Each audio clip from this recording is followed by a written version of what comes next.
Hi. Hi. It's like this really like awkward bit where you're like, and we're here. It was so funny because I was about to ask you a question and then it was like 25, 24. 23. I was like, okay. I'm I know. counting down. But I I like do the that all the time where I go to start. I'm like, are we alone? And then it's like, you're muted. Like, okay, that's fine. yeah, I didn't need that question. Let's just do this. Let's just do right. this thing. Exactly. I was switching from like the work that I was doing to, okay, I got to get ready to do this live with Joshua.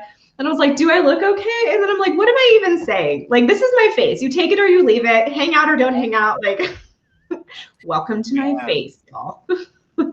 Same here. I will be honest though, I did, shave a little bit this morning. I was like, I need to have like a little, I don't want to look too crazy for myself, when I'm looking at myself. I mean, you do have to look at yourself. So you have to be willing to like stare at whatever's happening in your camera for the I mean, I brushed my hair and like put on lip gloss and threw on glasses, so I didn't have to wear eye makeup. So Okay. I'm gonna call that a win. All right. So now that we've jumped into a whole different conversation, hey everybody, meet Joshua. Hi everyone. He is super fun. I met him in a cohort that I'm doing with Rob, and there's another bit of us named Brittany who's not on LinkedIn, but we're kind of like wrangling. She is, but she's not super active. So we're in the process of kind of wrangling her into, where the cool kids hang out. I think we're both pulling the wrong direction. That's fine. Oh wait, if I pull like this and you pull like that, we're pulling at each other. Like, oh, is Brittany in the middle? I don't know. Okay, that's too hard. Anyway. So when I'm talking with him, you do HR for like real work, right? That's what you get for real work. Yeah, I guess so. I guess you could call it real work. I think so. I don't know. But you're also like a dancer, or were a dancer in Turkey. So are you a Turkish dancer? Are you a Turkish? No, well, you're not Turkish, but you were a Turkish HR dancer. Yeah, I'm like, it's so weird. I guess I'm so many things, but I guess that's the amazing thing about us as people is like we're so, is multifaceted the right word? I always forget like English. Like I lived in Turkey for 3 years, and so like when I came back, I was like, can I speak? Like, what is this? Do I know words? Yeah, do I know words? But yeah, no. So like, yeah, I used to dance professionally. And I can tell a little bit about that story as well. But yeah, I used to dance professionally. Got, when I moved to New York, did a few different jobs, but ended up in HR. And yeah, that's what I do now. So that's exciting. I mean, were you qualified to be a dancer? Oof, oh my gosh. So we're going to go there right away. Just jump into the dancing because that's super fun.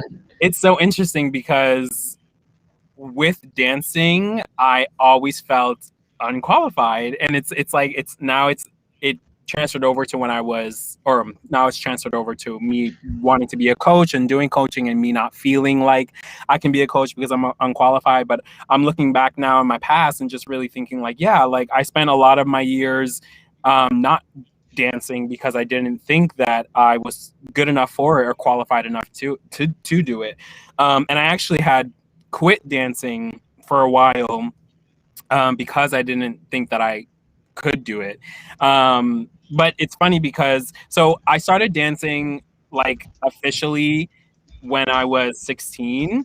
I had been like always dancing in my bedroom or like in the shower. I'm really surprised I never broke my neck. That seems terrifying. Yeah, like people are like, yeah, I sing in the shower, and I'm like, I dance in the shower, and I was like, how am I not like with a broken neck right now? I would really go off in the shower like Beyonce, but so when I was 16, I was living with my sister and our dad, and my cousin and his family lived across the street, and his partner was a dancer, a really great dancer, and so my sister was like, oh, you should join their dance group, they're doing amazing stuff, etc. So I auditioned, and it went great, and I got into the dance group. It was a local dance group, so like we weren't like amazing, but we were good. I'm not gonna take that away. And he's my best friend now, actually. And I think he's on this call. So, hey, Ruben. And also, sorry if I'm not replying back to these messages because I'm That's not. okay. I'm doing my best. You keep going. If you see him and you want to shout him out, go for it. There are no rules. It's fine. Okay, cool. Yes. So yeah, anyways, Ruben, who's in this LinkedIn live right now, hello. He really helped shape my me as a dancer, and really got me started in that field. And so we became really close, and he inspired me to like start taking classes in Boston. I'm from this small city, Lawrence, that's like 30 minutes north of Boston. And so yeah, so we would go to Boston and we would take training there. And then we were like, we want to go to New York and train with the best. But, you know, with social media on the rise around that time, I was using like MySpace. And so you remember, were you on MySpace? I was totally on MySpace. I was so excited to get to pick, my song that would play in the background for MySpace. Like, it was so, I loved, I don't want to go on a tangent on MySpace, but I always think about like the top friends and how like controversial that was. It's so controversial. Pages and like, it'd be like, oh, I'm not their top friend anymore. Like, I'm not in the top threes. Like, so, but anyway, so we were, we started training in Boston and in New York. And when we got to New York, at least for me, I started to see how good everyone was. And I was like, okay, like clearly I'm not as good as this because I've only started dancing at the age of 16. And there's children here who are doing like backhand swings, like pirouettes. And I'm just like, I can't do any of this. Like, this is what is my life? Like, I can't dance. What is my life? Yeah, and so like a lot of that really took a toll on me because I started comparing myself to other people, and I was like, well, I didn't go to school for dance. I don't have this background of ballet and contemporary, all of these technical things. So I just didn't think that I could do it. But for many years, I still tried, and I think it was when I turned like maybe like 19 or 20 where I was just like, okay, well, dancing's not for me. It's just a hobby of mine. I gave up on myself. I gave up on that dream, and I was like, I can't do it. So I stopped. I completely stopped. And then I felt really lost. I was in that stage of my life, early 20s, where I was like, okay, like I didn't go to college because I wanted to be a professional dancer, and now I'm giving up dance. So like, who am I? What am I going to do? Who even am I? Who even am I, right? And so I was working at Starbucks, and one of my customers like became a really good friend of mine, and he would always tell me stories about him traveling and living in a Buddhist monastery in Australia. And I was like, wow, like, I want to do that. Like, what is this? I want to do that. Let's do that. Yeah, exactly. I was like, I want to go there. I want to do exactly the same thing as you. But I planned my own trip. And so on this trip, so I ended up going to Southeast Asia, spent some time there. And then I ended up in Istanbul, Turkey, because I was in Vietnam for like a week, and I was like, I'm on a spiritual journey. Like, I want to find myself. Yeah. And so I called up my friend, and I was like, so I want to find myself. I don't know how to do this. I'm like, have you seen me? Where? I also just want to say, like, I have never found myself saying a sentence such as, I just found myself in Istanbul. Like, I just found, I don't know how it happened. Like, I just ended up there. That's never happened. I've said things like, I just found myself wandering through Target. Like, I don't know how I got there. But never have I said, I just ended up in Istanbul. Like, I don't know how that happened. Yeah, I know. I'm still sometimes shocked how it happened to me. I'm just like, how am I here? So I was like, yeah, I wanna be on this spiritual journey. And so he's like, you should go to Istanbul. I've never been there, but I heard it's beautiful. And so I was like, okay, I'm gonna do that. Like, whatever. Booked ticket, flew out. Only was supposed to stay there for 2 weeks, but I was like, this is amazing. Like, I love this. So I was like, I'm gonna stay. That's like the epitome of what could go wrong, right? You should go to Istanbul. I've never been. It sounds pretty. Okay, ticket booked. And that's exactly how it was. And I was like, I don't know what I'm doing, but I'm just gonna go here to this country I had actually never heard of. Okay, I like it. So I was there, and I was like, well, if I'm gonna stay here for a while, I want to do something that I love to do. And I was like, I'm gonna take dance classes. And so I started to take dance classes and met this person that had won the Turkish version of So You Think You Can Dance and was like a really popular choreographer there, and he ended up hiring me as a dancer for this like really famous Turkish pop star. And like, so I went from backpacking and like staying in hostels, like staying in 5-star hotels on a tour bus, and I was like, okay, what is God? What are you doing right now? Like, what's going on? Like, universe, I was saying stuff, but like I wasn't sure if you were listening. Like, I quit dancing. I'm on a tour bus in a 5-star hotel. Yeah. Like, and you're still unqualified at this point. And I'm still unqualified at that point. And that's where I came to the realization. And I had a lot, like when the first time I stepped on stage with this pop star, and there was like thousands of people in the audience, and I was just like,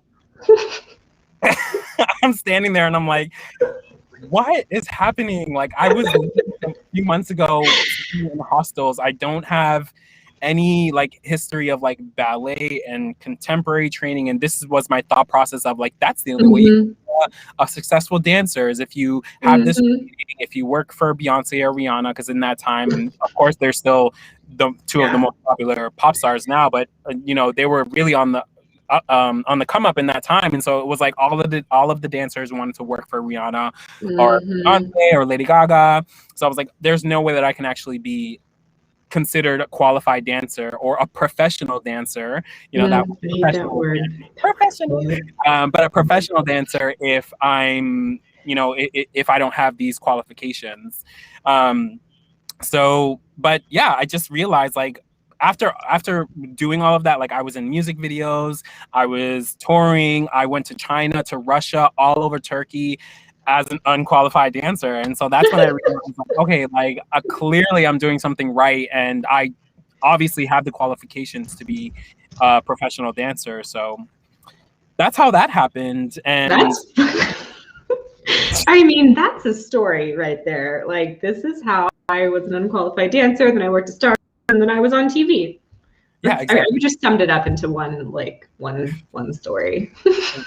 But you know, what's so interesting is I think like it's so crazy to look back at it and just realize like when you let yourself go and you just really like let life take you without all of these expectations, like we were talking about before, you know, you live in expectations, right? And just kind of jumping off the cliff, like it really led me to so many different paths that I like subconsciously wanted, but also subconsciously thought that I could never have. But I was just like, oh, I'm just sick of having these expectations of myself.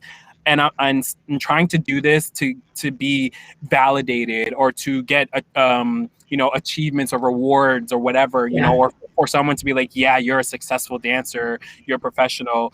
I was just like, I just want to dance. And and then all of that happened. So that was really awesome.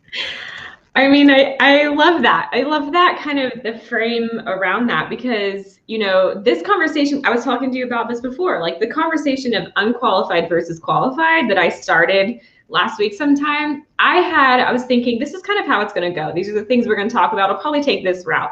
And then as I've continued the conversation in the chat and on these shows, I'm like, this is like a whole thing, right? Because I think if you take it down to kind of what you were saying about, it's about limiting beliefs that you're putting on yourself. Some of that is you don't even think about it. Allow yourself to explore what could be or what could happen, or, you know, jump on a plane to Istanbul because a friend at Starbucks said it was pretty there. Like, because you are already saying, I'm unqualified for that. And so I think to allow yourself, it's really about allowing your brain to kind of explore these possibilities that you might not have allowed yourself to even go before, which I think is huge, and has been so big in my life recently. I mean, you know a bit more of the details of the shenanigans that have been happening in the background, right? But in my life recently, especially over the past 8-10 months, very intentionally, I've been kind of dismantling, right, and then remantling. But so much of that started with my ability to allow my brain to think of different scenarios instead of saying, this is the only way. Like, these are my qualifications.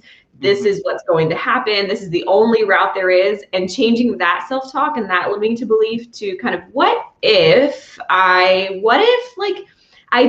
I change those expectations and I allowed myself to leave this little box that I have put myself in and kind of switched it to this what could go wrong concept, right? Like you were saying, and allowing yourself to go, maybe there is another color outside the lines. A color, oh my God, you said so many amazing things, and that reference of the box, because I feel like, I mean, there's other circumstances, especially with being a person of color, being Black, being queer. Like, there's so many different other circumstances that, you know, we put ourselves in boxes, but also we are put in boxes by other people.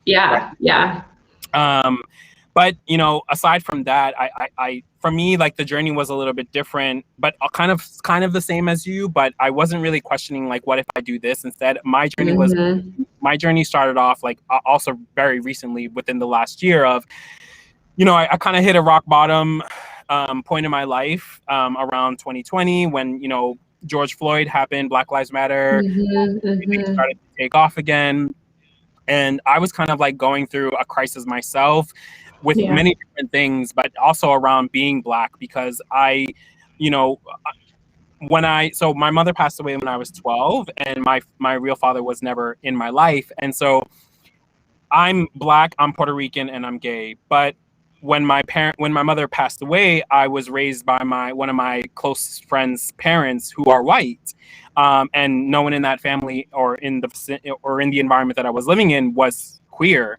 And so I was not taught how to be Black or what that culture was like. Not taught or shown what the culture of being Puerto Rican was like. And I also was not taught of what it was like to be gay.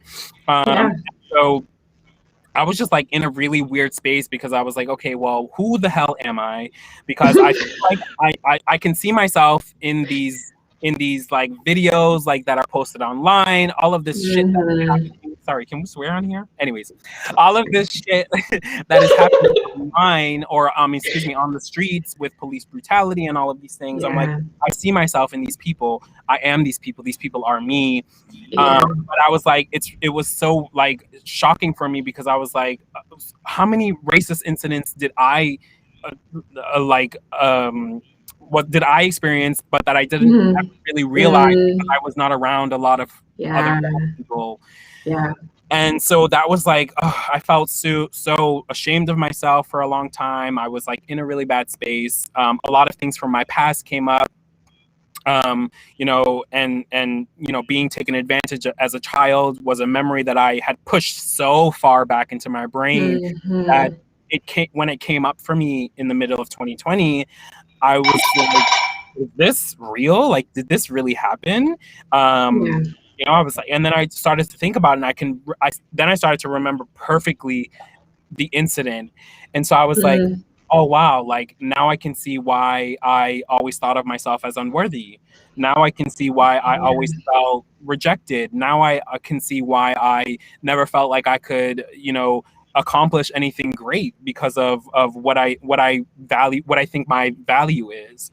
And so I think that's why that has been a great factor in the reason why I haven't personally felt qualified to do this work, where we're talking about coaching, for example, because I'm like, okay, so how am I supposed to coach someone if I don't even know myself? How am I, how am I supposed to coach myself if I don't have a college degree? How am I supposed to coach someone if I don't have a certification? And then also what was really hard for me was I didn't see myself as a coach. Like, I didn't see people that looked like me or identified me as a coach, my first exposure to coaching was Tony Robbins. And he's a white man. So, I was very inspired by him. I was very inspired by him. And so I followed him so much, like all of his videos, all of his work. I really was like inspired by it. And that was my first exposure to like what coaching was. And so I didn't really see myself as that because, well, I didn't look like him. I didn't identify as him. And so I couldn't see myself as being able to do that because he's him and I'm me in in the way that he's, he, from what I could tell, probably has maybe more opportunity because he's white and he's a straight man. And so Yeah. when I see myself in the media, like, for example, I made a post the other day about seeing a character on Law and Order SVU where there was I saw that. there was a black gay teacher, and his character was accused of sexually assaulting a child. And at the end of the episode, it was found out that he didn't even do it, but they ruined his life because he was accused of that. And so that was one of like the first times I saw like a gay black male on TV, and I was like, okay, so is that me? The villain? Like, am I a bad person? Am I gonna be like that? Are people gonna see me as a sexual, like a molester or whatever? Like, and ironically, I was molested myself, right, as a child. So I'm like, okay, like this is what I can see. So I just never thought that I could do any of that. And I also think that that's why I also didn't pursue a degree, because no one in my family went to college, and like, there wasn't representation for me. And so that's why I just really never felt that I was qualified to do something like coaching, for example, because I just never thought that it was something that people that looked like me or identified like me could do, or that people would even take us seriously. And that's such an interesting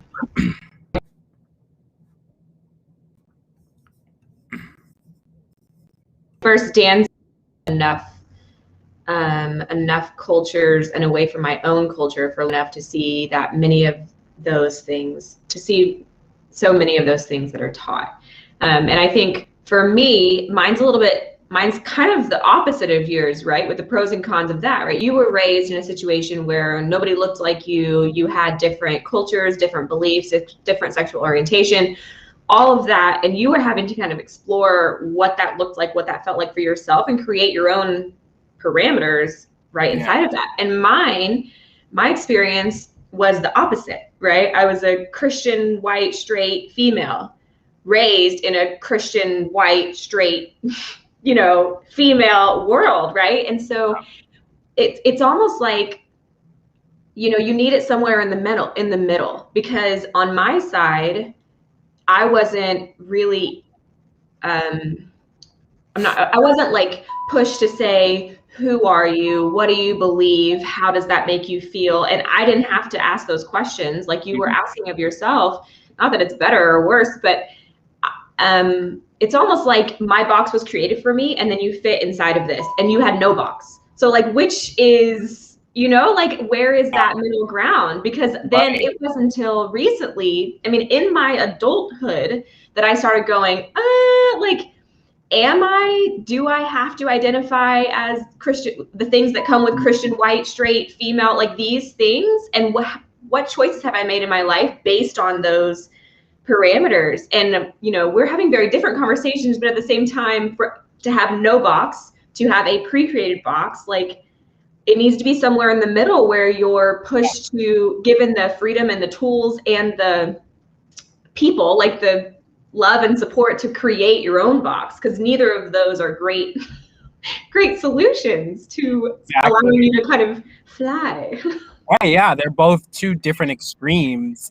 And I do agree, like, there has to be some kind of middle, because yes, you need that support, that, or that, people survive without that support and that representation. Right. I've gotten this far and I've taught myself, right? But so I don't know if need is the right word, but it's a really great thing to have that support, to have that representation, to have that box where that people can support you and really help you to grow.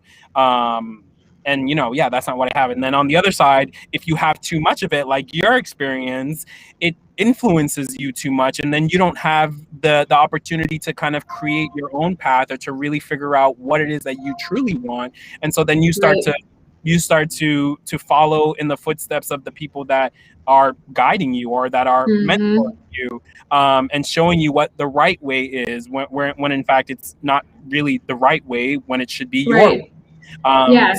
And I think that's what makes the difference of when somebody is supporting you rather than when somebody is like pulling you, or telling you what to do. Because if you're supporting someone, you're you're giving them what they need in order to be able to create the life that they see for themselves. Right. And it's not giving them like, or it's not telling them, it's more so helping them to see who they can really be with their Mm-hmm. um Mm-hmm.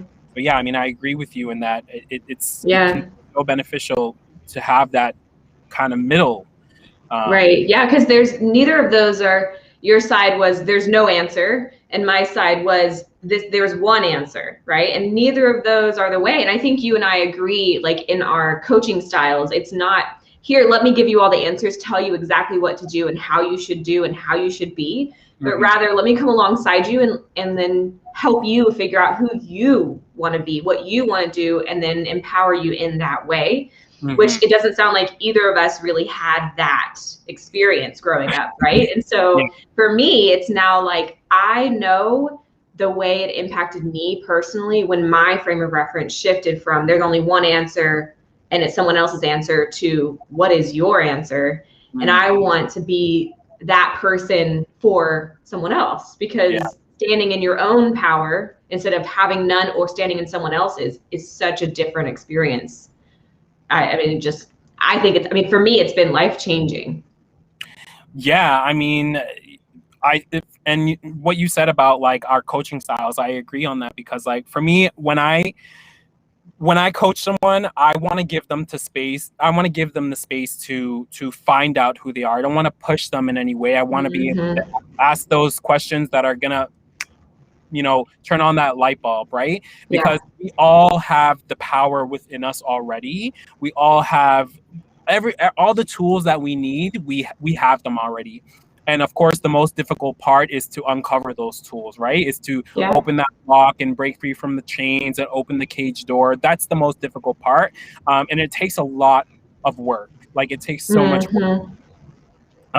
But I really want to empower people to see a side of themselves that they have never been able to see before, because of all of the shame that they've been holding on to, because of all of the trauma they've been holding on to, because of having to feel like they need to follow in the footsteps of those that have been guiding them, or because they never had someone to guide them, and so they've had to create kind of this life of their own. And just kind of being confused in so many different ways, as I was. Like, that's what my experience was. I was very confused, and I'll be 1000% transparent and honest in saying sometimes I still do feel confused, like, a bit off topic, but like just last week there was a Puerto Rican festival here in my neighborhood in Brooklyn, and I was like watching. I know that I'm Puerto Rican, but again, I was not raised in that culture because I lost my parents when I was younger. And so watching this parade, I was like, these people feel so proud of who they are and where they come from. I come from the same place that they do. Why don't I feel like that? And it's because I was not taught that I should be proud of where I come from, and that I'm actually that I have a history, right?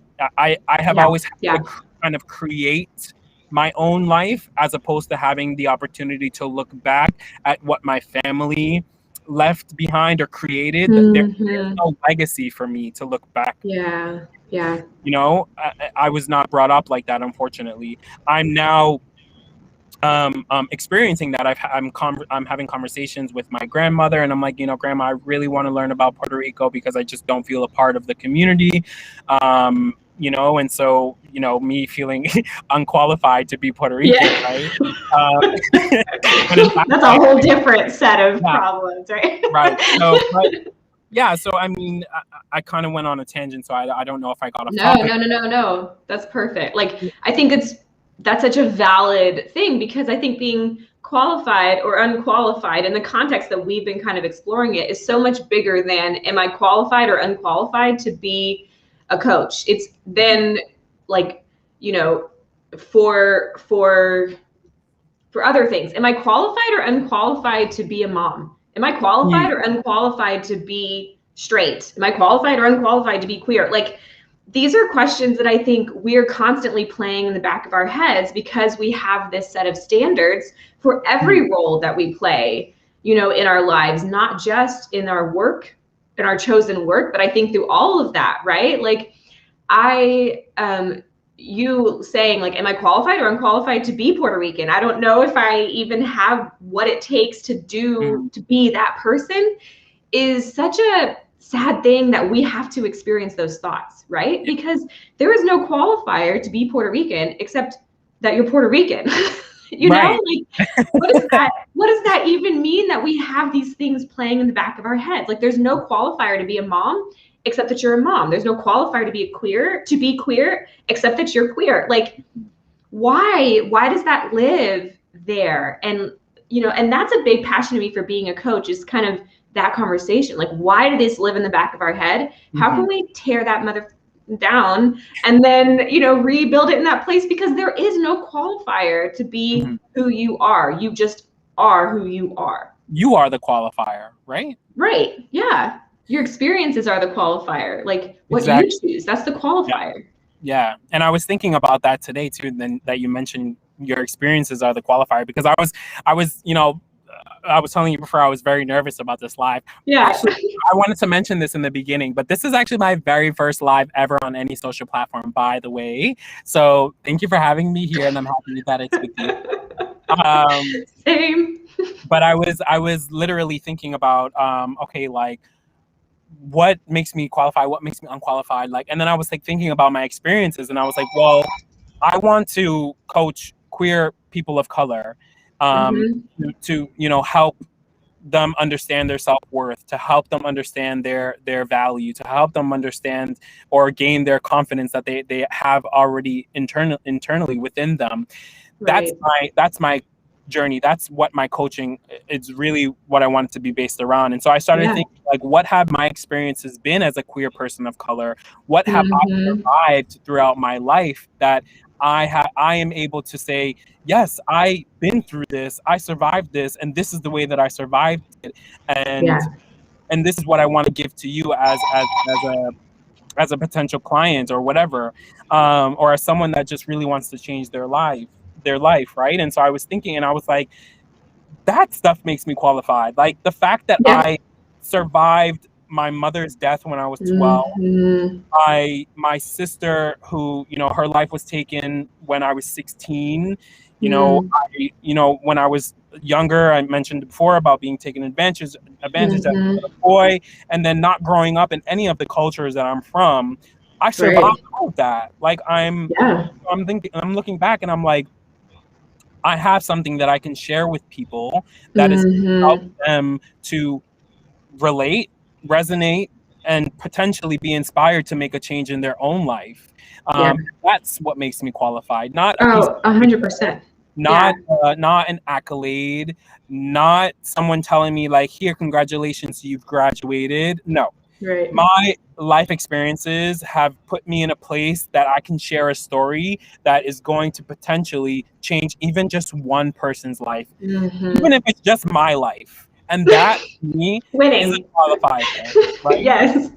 Yeah, and I agree, because, you know, like we've had this conversation in our cohort before, like if we later choose to go back and get a coaching certification through whatever, you know, cool. And I have nothing against 200 certifications and 50 degrees. Like we've had this conversation in previous episodes of really what qualifies someone is the person. Like if I wanted to work with you, I mean, I'm neither a Black man nor am I queer, so it might not work. But if I were a Black queer man and I decided to work with you, the only qualifier would be that I trusted you to work with you. Like the qualifier is you as the consumer, you get to choose who you work with, right? So I have nothing against people who have 200 degrees or no degrees, right? Because everybody as a consumer gets to make a choice of who they want to work with. And that's a big part of it. Yeah. But on the flip side, like in all these things that you've experienced, whether or not you were intentionally doing it, you were creating coping strategies and tools for yourself to pull yourself through those,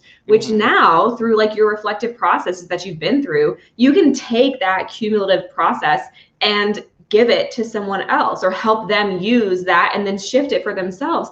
And so there's so much value in being able to kind of pull yourself through a really dark place mentally. Like, and I know I've seen this on TikTok, because I'm new to TikTok and it's built for people with ADHD.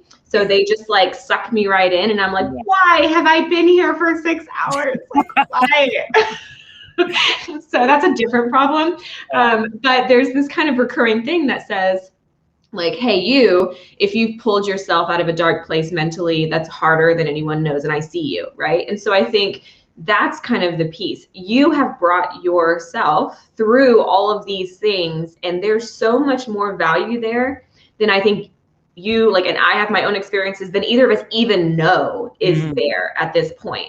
And so as we start to kind of reflect and, bullet point it, like, hey, I have these coping strategies and I'd like to kind of give them to others as they're going through these things, I really believe that you and I and other coaches or whoever are going to start to go, oh, like, I also have this strategy. I didn't even know this was a strategy. This was just how I survived. Yeah. But turns out that's a helpful tool that then other people can use, or I'll continue to use. I just think there's so much value through, and to kind of relate it back to education, which is my original jam, right? There's there's experiential learning and like rote memorization. So what we did in these phases is like experiential learning. We were just thrown in, and it was like, if you live, cool. If you don't, then, sorry, right? So it was like, that's experiential learning. You are sorry. Right? And then there's rote memorization where, you're given a book, you read through it, and then you can spit back the answers. What happens if you're taken advantage of as a child? Well, here's the 3 steps to recover from that based on what I've read. Our experience is different. And so I think there is so much value. We know this as educators in experiential learning for the learner. And so in my opinion, when we start to take for some reason, we understand this in education, but once we get thrown into the professional workforce, it's like, oh, experience is not what we need. What we need is this rote memorization topic. Why? I mean, we know that there's so much value that comes from experience, way more tangible value than comes from rote memorization as far as application of the value. Why does it just melt away and become insignificant once we reach adulthood and are applying for things or, doing things? It just doesn't make sense. Can you tell me why? I cannot tell you, but the first thing that really pops into my head when it comes to like why people, push that experience aside and of this one thing, like, I forgot what was it? Rogue learning. I'm sorry, you just explained it and I completely forget. But what I'm saying is, I think that the reason why experience is not looked at or considered, your experiences in your life, is because I think there has been so much value placed on college degrees, right? There's been so much value placed on where you went to school or what you studied. And so I think for so long, people just think like, okay, well, you went to school for this amount of years, and so you must know what you're doing because you learned that repeatedly every single day. Every single year. And so you must be able to do this perfectly. And while I will say that there are specific, obviously, job or professions that you need to have a degree in, obviously. If you're taking a knife to me, yes, please. You better have your 12-year degree or you better have that hanging in your closet. I want to see it before you stick your hands inside my heart. But when it comes to like what we're doing, I don't think that people really care about if you have a certification or not. Like I go back, so for example, I'll use my therapist as an example. When I was going through the situations that I was going through in 2020, in middle of 2020 into late 2020, whatever, I was looking for a therapist and I was not working where I'm working now. And so I was not making that much money. And so I couldn't afford what some of the therapists fees were. And so someone had recommended me that I should get a therapist in training. And my first thought was like, I don't know about that. Like, I'm not sure, because shouldn't you have like a specific certification for that or whatever? Right. But I was desperate for a therapist. I was like, I just really need someone to talk to. And I do believe that, yes, therapists and psychologists and psychiatrists should have this degree or whatnot. But I opened my mind a little, and then because of my desperation, I was like, well, I just really need someone to talk to. So I'm going to test this out. And so I kind of like pushed aside the fact that he didn't have his certification yet, but he was on his way to it. So he was, or excuse me, not he. I apologize. They are Mhm. non-binary. I'm talking too quickly. They were not, they were on their way to getting their Mm. certification. Um, and so I said to myself, well, I'm gonna take a chance because I really need this. Yeah. And it turned out amazing. Like Yeah. I love them. Like they helped me through so much of the things that I couldn't work out myself. And so, yeah, they didn't have their completed certification, but they offered so much value through their own experiences because they were also queer, from the queer community, and a person of color, and therefore are related to a lot of the experiences that they had themselves. And so that really, you know, uh, guided me towards them and made me feel more comfortable to want to hire them as my Mhm. therapist. Yeah. And then also I think about, for example, trainers, like fitness trainers. Like, when is the last time anyone has ever asked a fitness trainer for a certification? Like, never. I feel like if you're one of those people, like, you are a very particular type of person, because I've worked with trainers before and I have never asked for a certification. I think about, like, what work have they done on their body, or what do they know, like, nutritionally, is that a word? What do they Right. know about nutrition and stuff like this, right? And do my research on them as like in what they add in value to the specific goal or the specific thing that I want to do. And so, like, I feel like no one asks about certifications from a fitness trainer, but some fitness trainers are extremely successful without one. Mhm. Um, Mhm. and it goes back to what you said about, like, our experiences, really matter in when it comes to these types of things, when it comes to being qualified, because, you know, Mhm. somebody, for example, that has done a complete body transformation and they're your fitness trainer, you might be pulled to them because you want to do a body transformation, and therefore Right. you want to hire them as a fitness trainer, not because they're certified with whatever certification fitness trainers have, but because they have achieved what you want to achieve. Right. And that Yeah. makes you qualified. Yeah, and I think that's, we've talked about that before. Like, when I was looking for a coach, I was looking for someone who was one chapter, two chapters ahead of me, right? I just need someone to kind of talk with about where I'm going, what I'm doing, because ideally, there is no mountaintop, right? There should never be I have arrived, I have everything I need to be this person for the rest of my life. Well, that's inaccurate, so like we've talked about that in previous episodes, like the how quick our qualifications degrade, right? Because as quickly as you gather them, the quicker the world changes and research changes and our qualifications need to get requalified and those types of things. But when I started working with a coach, 8-9 months ago or whatever, like, I don't even know, honestly. She may have a degree or a certification. Like, I don't even know. I didn't even care. I was in a similar place of view. Like, I knew that I needed someone to work with Yeah. me in this area. And I resonated with her. I valued her, the way that she engaged with me. I valued, like, how she made me feel and the responses that she allowed me to have and those types of things. I valued overall the space that she created for me and the questions that she asked me, right? Mhm. And honestly, she could have 20 degrees or she could have none, but I don't even care. She has literally saved my life on multiple occasions through this time that we've been working together. Yeah. And that was what it was I need a person who can create this space for me to kind of explore inside of this, not a person where she may or may not have degrees. I don't even know. I probably asked, like, hey, just as a question, now that I've talked about you on my life, do you have a degree? Right. She's like, actually, Like, no, I started doing this 9 months ago with you. I mean, maybe I should have asked that. I don't know. But I think it goes back to, like, I qualified her in the way that she created a safe space for me. That's what I was looking for in that conversation with her, because it was really all about me. Like, Yeah. her degrees are for her. Like, this was about me. Okay, can we just be Exactly. honest? I'm being very selfish in this. This is for me. Right. Exactly. But, like, super briefly, I want to touch on the concept of equitability, right? Because like, to go back, you had said about getting a college degree before you do certain things. So let's use the fitness trainer concept.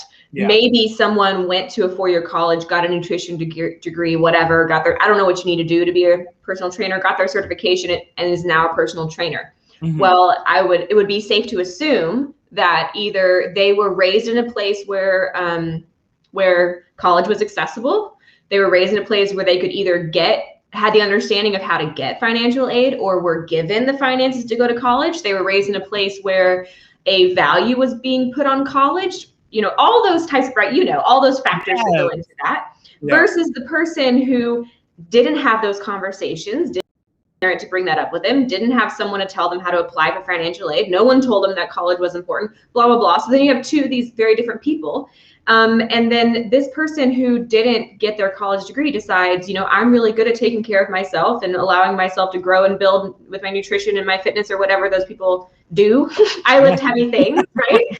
And they go and get their certification and they become, but one is less than the other because they don't have this 4-year degree. Like, that's a whole different conversation. But just briefly, like, that's how I really feel. There's so, like you had talked about, you didn't have a box created for you and I had a box created for me, and so there's just so many things that lead up to, if we're talking about qualifications, there's so many things that lead up to even the understanding or the exposure of these qualifications to the people that experience them on like a whole different social level.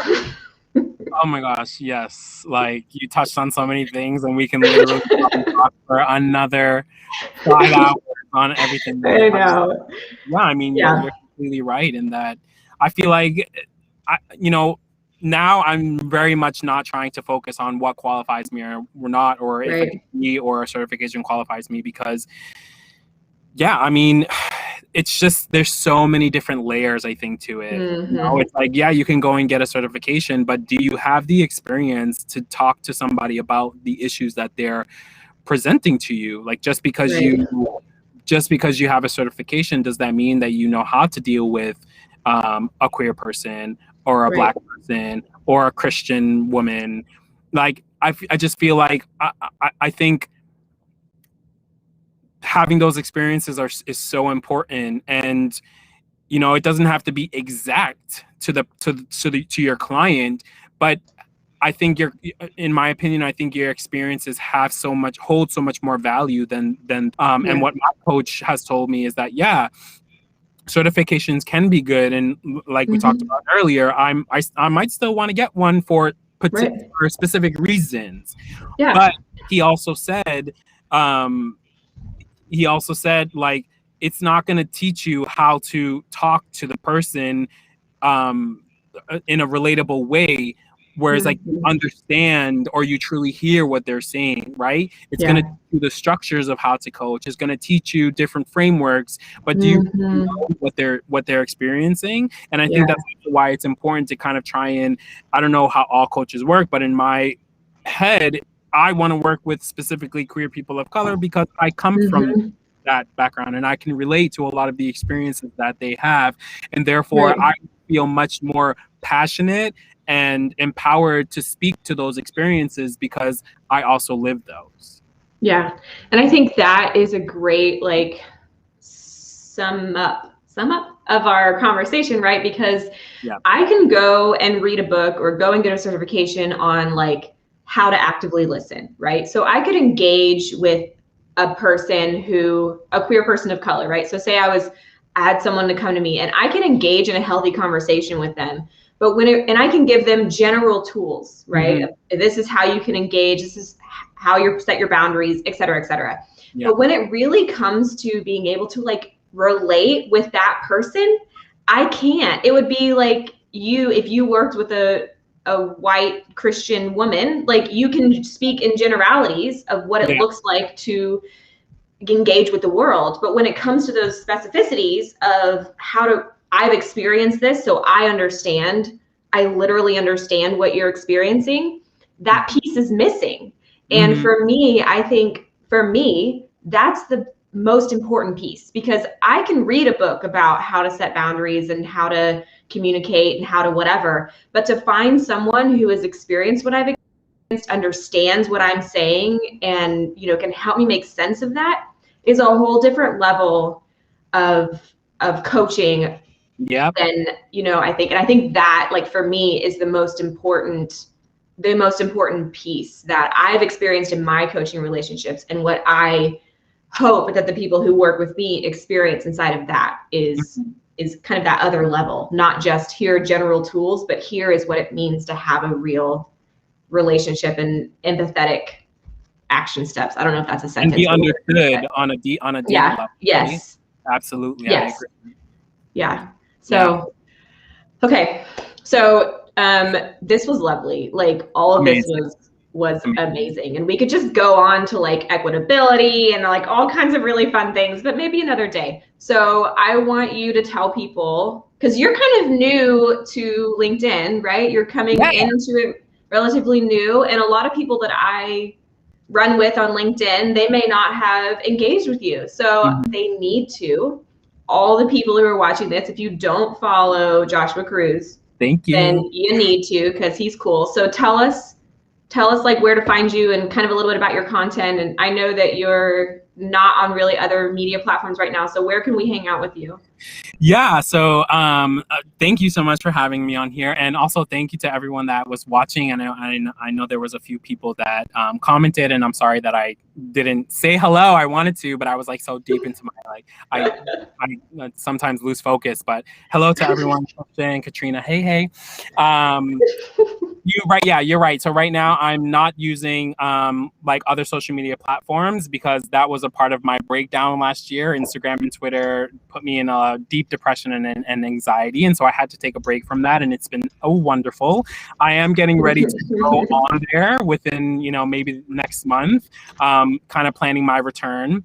But right now I am on LinkedIn. LinkedIn is the platform that I'm utilizing right now, and it's just been such a different experience. But if you do want to follow me, just know that I am a queer person of color, and so my content is going to be centered a lot around queer people, around people of color, Black people.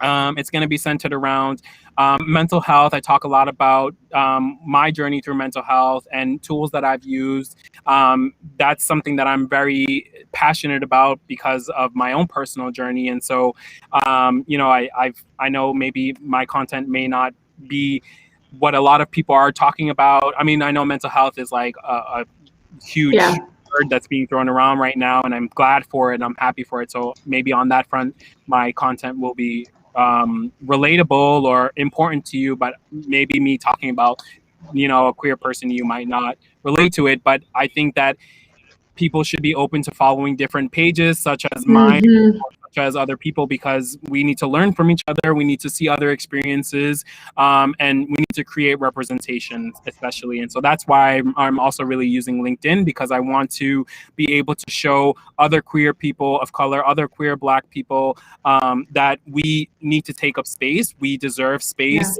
And, we are here, and we are just as smart. We are just as successful, and we are just as valuable as anybody else. And so I have goosebumps. Like I just want to hug you. And as like a disclaimer for that, if you want to be grumpy about any of the things that Joshua has just said, just scroll. Like, there's no reason. We don't need, you can go find somewhere else to be. Like, you don't need to bring the grumpiness here. Feel free to take that to Facebook, Instagram, like Twitter, or anywhere else. Or just block me. Like, I'll trust me, we will both be happy if you do that. Yes, or just like be straight up from the very beginning. Like, be rude from the very beginning so we can block you. Yeah, exactly. That would be great too. So just clear communication on all levels. Yes.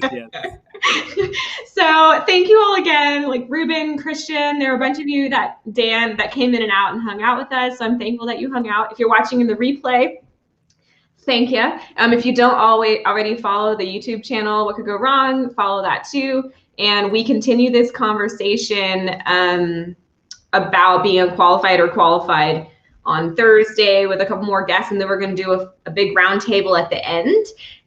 So that's going to be a lot of fun. So thank you all for hanging out. We will see you next time.